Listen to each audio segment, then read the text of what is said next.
မင်္ဂလာပါခုတစ်ခေါက်တော့ PCL data တွေကိုကျွန်တော်တို့ read လုပ်ပြီးခဲ့ပြီဆိုတော့ write လုပ်တဲ့အကြောင်းလေးเนาะအဲ့ဒီဟာလေးစရအောင်ဟို read လုပ်ပြီးသွားပြီဆိုတဲ့အခါကျတော့အခုကျွန်တော်တို့ကဒီ program မှာတော့ကျွန်တော်တို့ဒီ PCL read ကိုပဲကျွန်တော်တို့ write အနေနဲ့ပြောင်းပြီးတော့ save လုပ်ပြီးရေးလိုက်ပါမယ် control shift s နှိပ်လိုက်တယ်ပြီးတော့ PCL write cpp အနေနဲ့ဆေးလိုက်တယ်ပြီးမှကျွန်တော်တို့ကပြင်ရအောင်ပါအဲ့ပြင်ရအောင်ဆိုတော့ဘာပြင်ရမလဲဆိုတော့ဒီမှာ PCL read ဒီ write ရဲ့ကောင်ကကြတော့ကျွန်တော်တို့က file ဟို topic နဲ့ကျွန်တော်တို့ကဒီ PCL output ဆိုတဲ့ topic ကိုကျွန်တော်တို့ subscribe လုပ်မယ်เนาะ subscribe လုပ်မယ်လုပ်ပြီးလို့ရှိရင်အဲ့ဒီကောင်ကိုကျွန်တော်တို့က PCD file format အနေနဲ့ရေးမယ်เนาะ SC2 format ကိုသုံးပြီးတော့ခုနကလိုပဲ file လေး PCD file လေးဖြစ်လာအောင်လုပ်မယ် binary format နဲ့လည်းရေးလို့ရတယ်အဲ့တော့ program ကိုကျွန်တော်တို့ပြင်ကြရအောင်ပြင်ကြအောင်ဆိုသူက publisher မဟုတ်တော့ subscriber ပေါ့ကျွန်တော်တို့က subscribe လုပ်မှာလी subscribe လုပ်ပြီးကျွန်တော်တို့က save မှာ write လုပ်မှာပေါ့เนาะ subscribe လုပ်ပြီးပြန်ပြီးတော့ publish လုပ်လဲရပါတယ်အဲ့ဒါ PCL sub เนาะအဲ့တော့ဒီမှာ subscribe ဖြစ်သွားမှာ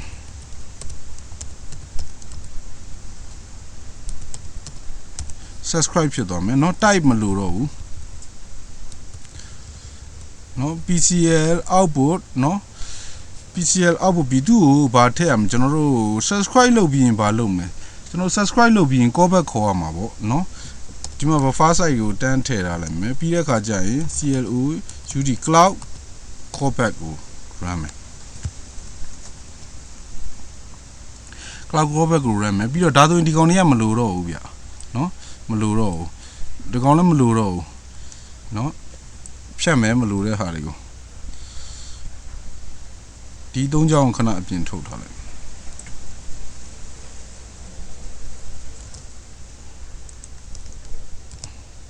အဲ့တော့ subscribe ရလာမှသာလျှင်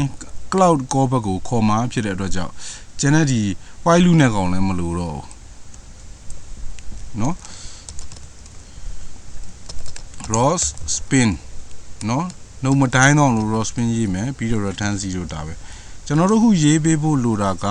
PCL output ကို subscribe လုပ်လိုက်ပြီเนาะကျွန်တော်တို့ခုနပြီးခဲ့တဲ့ tutorial နှစ်ခုက PCL output ဆိုတဲ့ topic ကိုသူက publish လုပ်တာအဲ့ဒါတစ်ခုကိုသုံးလိုက်ပေါ့เนาะအခုတော့ကျွန်တော်တို့ဒါဆိုရင် callback ရေးအောင် cloud cb ဆို callback ကိုခေါ်မယ် constant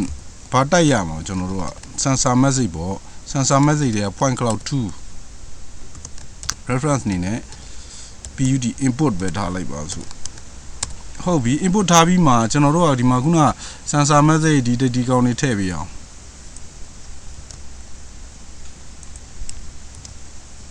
sensor message เนาะတစ်ခုလုပ်မယ်အဲ့ပြီးလို့ရှိရင်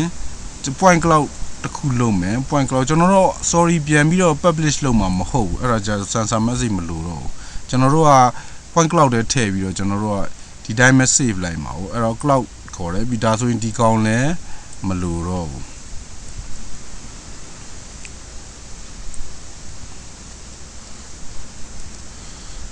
ပြီးလို့ရှိရင်ကျွန်တော်တို့က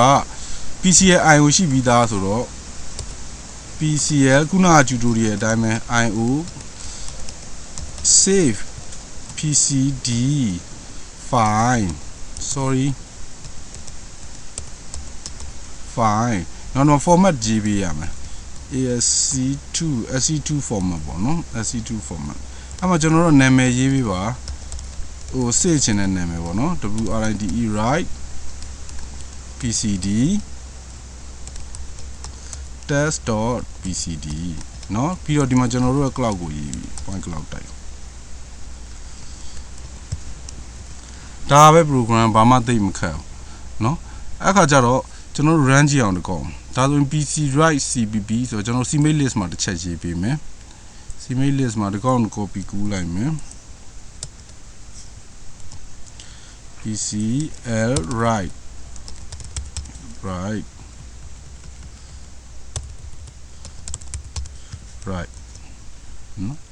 ပြီးတဲ့အခါကျတော့ PCL write နော်ဟုတ်ပြီအဲ့ဒါကျွန်တော်တို့ make လုပ်ကြည့်အောင်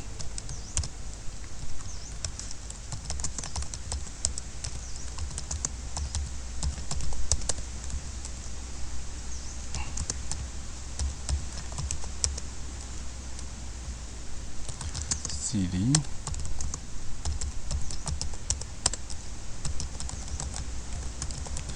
can make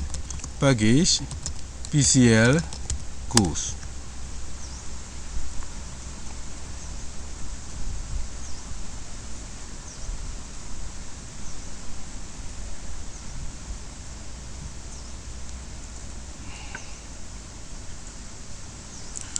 okay အဲ့ဒါတွေပြနေပါလေအဲ့ဒါကတော့ output ဆိုတဲ့ကောင် output header frame id ဩကျွန်တော်ဒီမှာ output က frame id ထည့်ခြင်းလို့ဆိုပြီးတော့ကြီးလိုက်တယ် output ဆိုဒီကောင်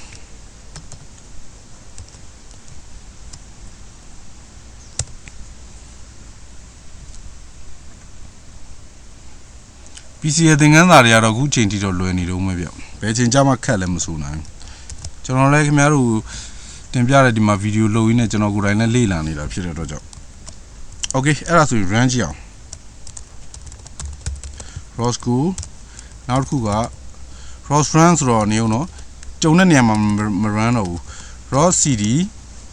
PCL ghost ထဲမှာ run cd data ထဲမှာ run မယ်เนาะအဲ့ဒါမှပထမ note ကဒီထက်ကဟို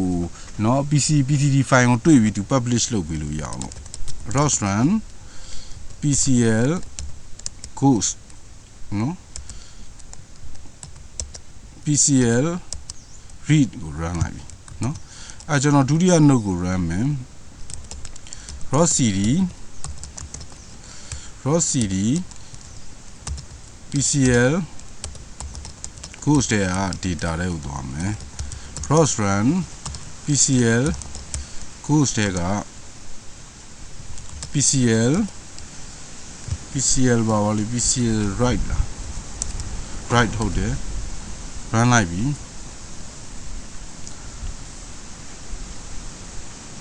okay ကြည့်အောင် okay ခုနရက်သွားတာဘာဖြစ်လို့လဲဆိုတော့ note တိုင်းသွားတာဘာလို့တိုင်းလဲဆိုတော့ဒီမှာ note နာမည်တူနေလို့သူက unique ဖြစ်ရမှာလေ right နော်အဲ့ဒီကောင်ကျွန်တော်မပြင်ရသေးလို့ပြန် run ကြည့်အောင်ဒီမှာနော် register နေတော့သူက unique ဖြစ်ရမှာနာမည်ဒီကောင်တော့ run ဒီကောင်လည်းပြန်ရက်လိုက် okay ပြန်စကြည့်အောင်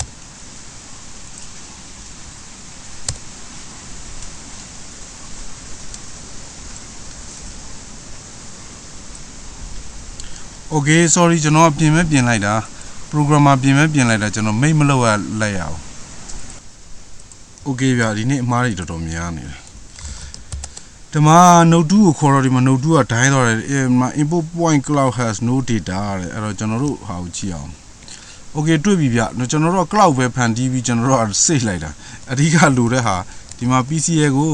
ROS message ကလာတဲ့ sensor message input ကိုကျွန်တော်တို့က cloud ပြောင်းပေးရအောင်မလဲ from ROS message input ထည့်မယ်နောက်တစ်ခုက cloud ထည့်မယ်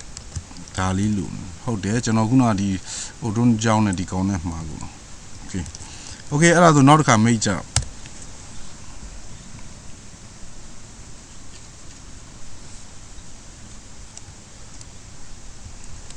maybe အဲ့ဒါဆိုကျွန်တော်တို့ပြန်စမ်းကြည့်အောင် run ပြန်ပြီးနောက်တစ်ခါ okay ဒီခါတော့ငြိမ်သွားပြီသူ့ဟာသူစိတ်နေလိမ့်မယ်သူ time frame သူ့ဟာသူရှိသလောက်ပေါ့နော်ကျွန်တော် control C နှိပ်လိုက်ရင်တော့ရက်သွားမှာကျွန်တော်နှိပ်လိုက်ပြီ basic ls ကြည့်မယ်ဟောဒီမှာ write pcd test file ထွက်လာပါပြီအဲ့ဒါခုနကကျွန်တော်တို့ရေးလိုက်တဲ့ pcd file မှာပဲဒီသင်ခန်းစာလည်းသိမရှုပ်သေးပါဘူးနောက်ပိုင်းသင်ခန်းစာတော့ဘယ်လိုနေမလဲမသိဘူးနောက်ပိုင်းမှာကျွန်တော်တို့ဆက်ပြီးတော့အတူတူကြိုးစားကြတာပေါ့ကျေးဇူးတင်ပါတယ်